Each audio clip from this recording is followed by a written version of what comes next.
본문에 나오는 바리새인들과 서기관들은 하나님의 율법에 대해서 심판이나 하고 어떻게 하면 정죄하고 비판할까 그것만 생각하고 예수님 앞에 나왔습니다. 그렇기 때문에 저들은 예수님을 향해서 주여라고 부르지 못하고 결국 구원받지 못했다는 사실입니다. 그러나 본문의 여인은 끌려 나온 여인은 예수님의 물음에 단번에 주여라고 불렀고 결국 예수님을 주님으로 영접하고 고백하기에 이르렀던 겁니다. 여러분, 오늘 귀한 이 시간에 한 가지 분명하게 기억하시기를 바랍니다. 우리가 언제나 주님 앞에 올 때에 우리를 정죄하지 않도록 예수님께서 십자가에서 피 흘려 주셨다는 사실을 잊지 마시기를 바랍니다. 성경 말씀에 보면 그가 찔림을 받은 것은 우리의 허물 때문이고 그가 상함을 받은 것은 우리의 죄악 때문이고 그가 채찍에 맞으면 우리가 나음을 입기 위함이고 그가 징계를 받음으로 우리가 평화를 누렸다라고 성경은 말씀하고 있습니다.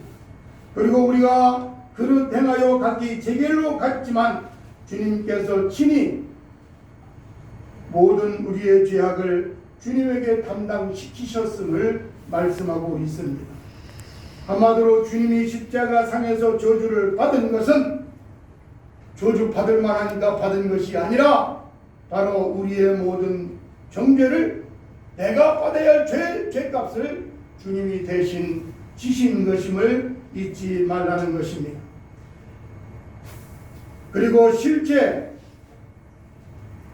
주님께서 십자가상에서 머리에 가시관 쓰신 것은 우리 머리가 지은 죄 때문이고 손과 발에 못을 박으신 것은 우리 손과 발이 지은 죄 때문이고 또 옆구리에 창에 찔려 피 흘리심은 우리가 마음으로 생각으로 지은 죄 때문이고 또 나를 믿는 자는 내가 정죄를 받으리니 너희는 정죄가 없다라고 주님이 선언하신 것도 결국은 나의 모든 연약함, 나의 모든 죄 허물은 주님이 대신 담당하신 줄로 믿으시기를 바랍니다.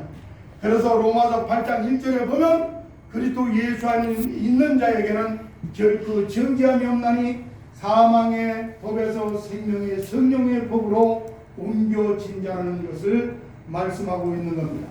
여러분과 나는 죽을 자의 자리가 아니라 살 자의 자리로 주님이 옮겨주신 줄로 믿으시기를 바랍니다. 그러므로 예수 그리스도에게 와서 주여라고 고백한 이 여인은 실제 자기에게 정죄할 자가 아무도 없음을 눈으로 확인하고 보았던 것입니다. 주여 없나이다. 이게 무슨 말씀입니까? 여기 분명히 주여 없나이다. 나 같은 죄인을 주님께서 정죄하지 않으시고 사시니 아무도 나를 정죄할 수가 없습니다.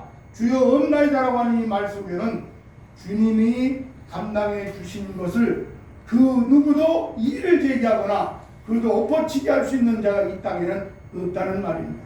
결국 주님이 정답이고 주님이 아멘이고 주님이 나의 천부가 되심을 말씀하고 있는 겁니다. 여러분, 우리가 신앙생활하면서 너무나 많이 주님을 향해서 주여라고 하지 아니하고 선생이라고 또 믿거나 또 생각하거나 그렇게 알고 신앙생활하지는 않았습니까? 그런 사람은 결국 신앙생활을 해도 끊임없이 이 세상적인 것에 얽매일 수밖에 없다는 사실입니다. 우리가 죄악으로 끌려가던 모든 요소들, 인간을 불행하게 했던 모든 것들이 그 사람에게는 그대로 존재하고 있기 때문입니다. 그러므로 주여를 부름으로 이런 모든 세상적인 정죄의 조건들로부터 자유를 선포할 수 있고 누릴 수 있는 주백성교회가 되어지기를 주의 이름으로 축복합니다. 그래서 어디서나 어떠한 경우에도 당당하게 예수님을 주로, 예수님을 나의 전부로 정답으로 받아 누리시기를 주의 이름으로 축복합니다. 실제로 그렇습니다. 이 땅의 모든 인생의 문제의 해결책은, 정답은 예수 그리스도 그분만이 정답입니다. 예수님을 빼버리면 인생은 돈, 그것이 도리어 그에게 가시가 됩니다. 영에 그것이 도리어 그에게 고통이 됩니다. 예수 빠져버린 인생은 그 자체가 저주덩어리라는 점을 명심하시기를 바랍니다. 누가 저주해서가 아니라 이미 죄가 존재하기 때문에 죄를 범하는 순간 인간은 지옥이라고 하는 그 무서운 저주의 현장을 미래로 가지고 있기 때문에 그렇습니다. 그러나 여러분 예수를 그리스도로 주로 고백하고 믿을 때에 이 현장에서 가늠하다 붙잡힌 여인처럼 율법의 정죄에서 벗어나 주님의 사랑으로 주님의 은혜로 회복되는 줄로 믿으시기를 바랍니다. 여러분 지금 여러분들을 괴롭히고 있는 것이 무엇입니까? 그것은 한번 무엇인가 점검해 보고 확인하시기를 바랍니다. 아직도 내가 예수님을 주로 믿지 않고 있구나. 그렇게 생각하고 답을 내리면 정확한 겁니다. 여러분의 삶을 괴롭히고 있는 것이 있다면 그 순간 예수님을 주로 영접하고 주님으로 믿고 의지하시기를 주의 이름으로 부탁을 드립니다. 선생님이라고 알고 있으면 여러분의 문제는 더 이상 해결되지 않습니다. 아니 그대로 있습니다. 근심, 걱정, 정죄가 그대로 있습니다. 그렇게 사는 인생 얼마나 불쌍합니까? 다 같이 따라서 한번 해봅시다. 주여 없나이다. 주여 없나이다. 주여 없나이다. 주여 없나이다. 이게 무슨 말이라고요? 주가 있는 곳에는 죽음이 없습니다. 고통도 없습니다. 슬픔도 없습니다. 밤이 없습니다. 저주가 없습니다. 또 요동하는 고난도 없습니다. 이것이 요한계시록 21장 1절야에 이미 선포되고 있는 하나님의 말씀인 것입니다. 여러분 태양이 떠오를 때에 그림자가 있습니다. 해가 질 때에도 그림자가 있습니다. 그러나 우리가 태양이신 예수님께서 내 생에 처음 떠오를 때에는 여전히 그림자가 있습니다. 왜냐하면 그 그림자는 내 죄의 그 모습을 그대로 보여주는 겁니다. 죄악의 그림자가 남아있다는 것입니다. 그러나 그 죄악의 그림자는 언제 없어집니까? 정오가 되어지면 정오의 태양빛이 나를 위해서 곧바로 내려지는 그림자는 다 사라져 버리는 줄로 믿으시기를 바랍니다. 이 정오의 태양은 뜨겁습니다. 우리는 주님을 정오의 주님으로 모셔드려야 될 줄로 믿습니다. 내 정오의 주님으로 모시면 주여 없나이다. 그림자가 없나이다. 저주의 인생의 죄의 그림자가 하나도 없나이다라고 고백이 가능해지는 줄로 믿으시기를 바랍니다. 그런데 내 심령 속에 내 주님이 사라져갈 때에 일락소산으로 은혜가 꺼져갈 때에 다시 내게 어두움이 가로막습니다. 인생의 죄악은 어두운 그림자로 가로막는 것입니다. 여러분 한 가지를 분명히 하시기 바랍니다. 예수를 쉽게 믿는다고 생각하고 믿을 때에 그 사람의 짐은 그 순간 가벼워집니다. 예수 믿기가 너무 힘들다고 말할 때에 그 사람은 신앙생활을 하면서도 고통 중에 머물 수밖에 없습니다. 그래서 주님을 믿는 것이 내 생에 가장 쉽고 가장 좋고 가장 행복한 것이 되어지는, 그래서 주님을 바라볼 때마다 아니 무의식 중에라도 주여라는 고백이 저절로 나올 때에 그 사람의 인생은 더 이상 세상 것으로 인한 고난, 정죄, 심판, 저주가 없는 줄로 믿으시기를 바랍니다. 그래서 항상 주여, 오늘 본문의 여인처럼 없나이다라고 하는 정죄가 없습니다. 모든 짐이 없습니다. 예수 외에는 아무것도 없습니다라고 하는 고백이 나와야 되는 것입니다. 오직 주님만이 나의 생명이고 주님만이 나의 행복이고 주님만이 나의 전부가 되어져야 된다는 말입니다. 우리가 잘 알고 있는 20세기 세계적인 부흥사였던 D.L. 무디 목사님이 어렸을 때 발견한 일을 고백한 적이 있는데, 자기 앞에 있는 그림자를 잡으려고 그는 계속해서 그 그림자 뒤를 쫓아서 달려갔다 그럽니다. 그런데 이상한 것은 아무리 달려가서 잡으려고 해도 그림자는 없어지지 아니하고 계속해서 그를 힘들게 하더라는 겁니다. 그래서 그림자를 제거할 수가 없고 잡을 수도 없기 때문에 그는 그 순간 태양을 향해서 돌아섰다 그럽니다. 그러니까 더 이상 그림자가 보이지 않더라는 겁니다. 그것을 깨닫고 그래서 그가 내가 태양을 등지고 달리면 달릴수록 빨리 달릴수록 내 앞에 어두움이 언제나 앞서가고 인생의 장애와 어려움이 앞서가고 내 앞길은 어려움이 가로막고 결국 나를 힘들게 하는 것이구나 라고 하는 것을 깨달았고 다시 태양이신 주님을 바라볼 때 그림자는 사라지고 어두움은 사라지고 오직 밝은 태양 광명이 비치는 곳 주님만 바라보는 삶이 복된 삶이구나라고 어려서 깨달았다 그럽니다. 그래서 초등학교도 졸업 못하고 4학년 다니다 중퇴에서 구두수선하던 그가 예수를 만나고 결국 신학을 해서 훌륭한 부흥강사 목사님이 됐다는 사실입니다. 여러분 주님을 제대로 만나야 주님을 제대로 믿어야 이런 은혜가 임하는 줄로 믿습니다. 이제 우리는 이 모든 것이 사라지는 것을 보아야 된다. 나도 세상도 간 곳이 없고 오직 내 앞에는 주님만 보여야 됩니다. 주님만 남는 그런 삶이 되어지기를 주의 이름으로 축복합니다. 마지막으로 율법에서 벗어나 자유하는 신앙을 소유하려면 오늘 본문에서 보여준 이 여인은 오직 주님만을 바라보며 살게 되었다는 점을 주목하시기를 바랍니다. 오직 예수와 그 가운데 섰는 여자만 남았더라. 정죄하던 사람이 다 떠나갔습니다. 그토록 살기등등하던 무리들이 아우성치던 무리들이 다 사라졌습니다.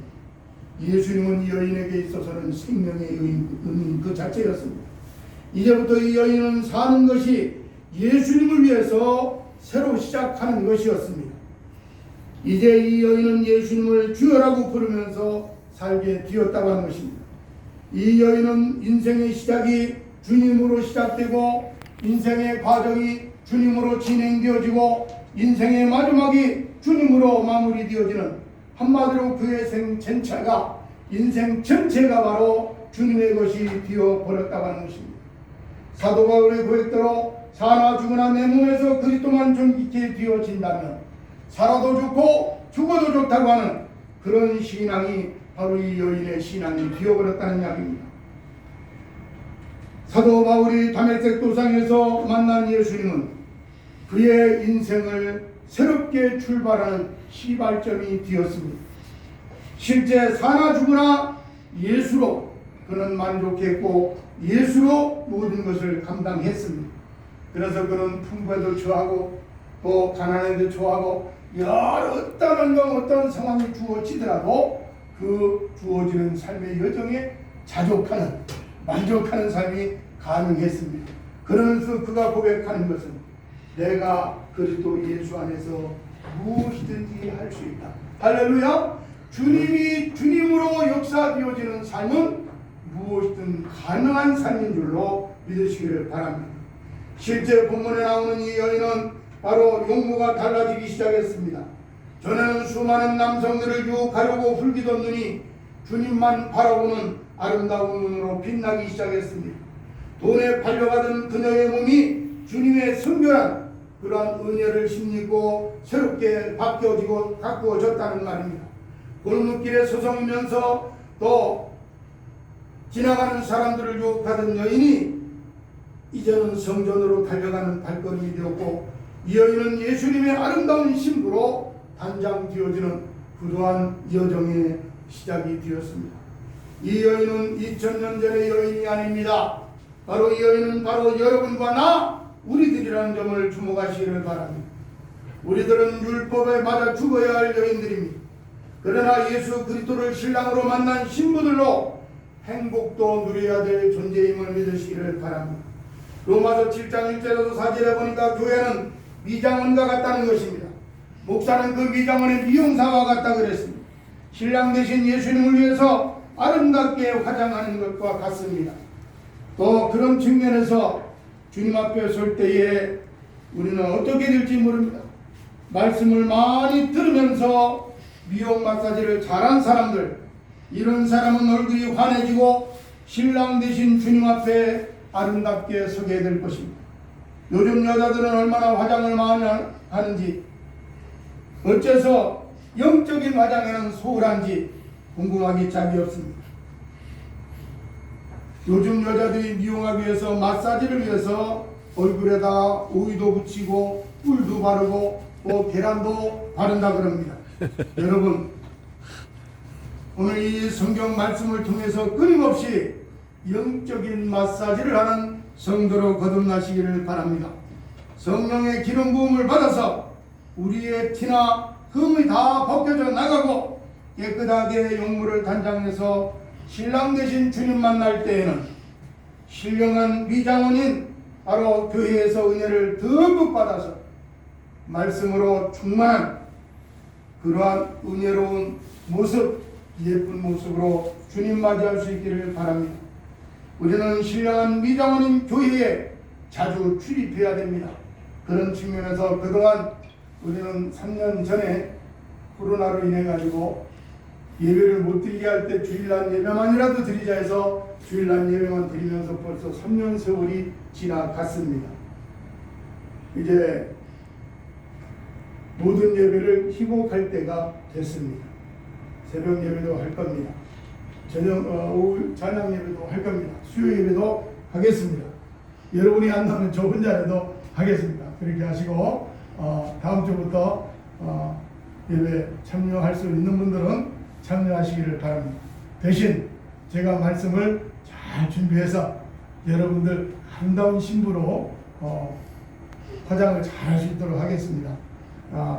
사람 숫자 많지 않아도 괜찮습니다. 저는 많은 데 가서 설교도 잘하고요.